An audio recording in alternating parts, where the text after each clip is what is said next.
What's up, everyone? Isaac Mashman here. I wanted to take a couple of minutes to talk about something that's been on my mind lately, mainly because I've been landing a bunch of press features. I have a bunch of interviews coming out, both podcasts as well as articles, and just, it's really exciting. But that got me thinking about paying for press. Now, for a little bit of context, a couple of weeks ago, I connected with somebody on LinkedIn who I found through a top 10 personal brand experts list that I found on Google. It's the first page. And I sent him a connection request. He got back with me and he sent me a message actually first. And he said, hey, I actually found your name doing my research and I wrote a couple of articles a couple of years ago that were ranking. And if you wanted, I could, feature you. I could send you the one-time price or, the lifetime price. And it amazed me because there are my competitors on this list. And the fact that he asked me if I wanted to pay means that they also paid to be included on this ranking article, most of them probably.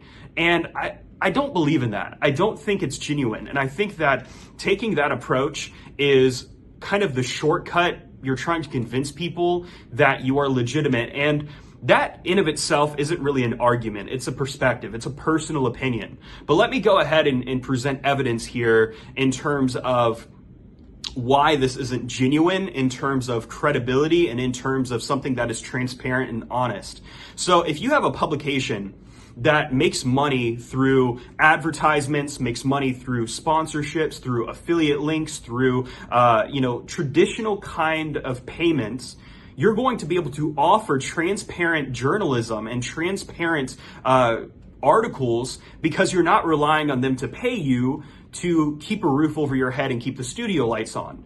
And so if we were to look at like CNN or Fox News or these traditional conglomerates, they make their money through advertising, but not through the content that is necessarily sponsored. And there are certain aspects, like Entrepreneur, for example, has a program where you could pay like $3,000 to write articles. But even then there is some, rules and regulations in terms of what they promote, what they allow, etc. But in this particular case, paying to be listed on this article, that means that I am not good enough to be in the article myself and that the person has to write positively about me because I'm paying them. Because this is how they're keeping the lights on, by charging for placements, by charging for articles. It's different from charging to write an article on a person and do copywriting versus I am including you in this list because you are paying me. Is that really done out of a genuine standing, or is it done because you whipped out your wallet and gave him your hard-earned cash? See what I'm getting at? And so if you want to be transparent and build a credible personal brand, you shouldn't have to pay for these opportunities because that advertising is not going to be 100% unbiased. You cannot edify yourself. Edification is done by third parties. They say, oh, this is why Isaac Mashman is a personal brand expert. This is why this person is a legitimate business owner and service provider. And you get reviews and testimonials and other people to talk about you. But if you're paying for that person to talk about you, is that really the right way of doing things? Yeah, exposure is exposure. You could view it as a form of advertising. But I view it almost like the old video games and like the PS2 that you could put in the cheat codes. That's kind of what I think of this as. It's just not going to be as fun playing the game if you're going on easy mode. And I've been able to land articles in Forbes and Entrepreneur and do interviews on like literal news networks for absolutely free. And that's honest. That's transparent.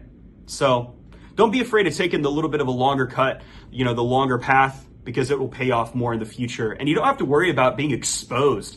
Imagine all these people who pay for followers or pay for press. All of a sudden they wind up on CoffeeZilla's channel in the future. And it's like, oh yeah, he paid for every article he was ever featured in. I don't want to take that risk. You know what I'm saying? So build strong, build old, build new, and build with the long-term vision in mind, all right? Much better to become press worthy than to pay for press. And ultimately building your personal brand or your business is so you have public displays of competence. I'm Isaac Mashman. I would love to know your thoughts. Leave a comment on this video. Much love.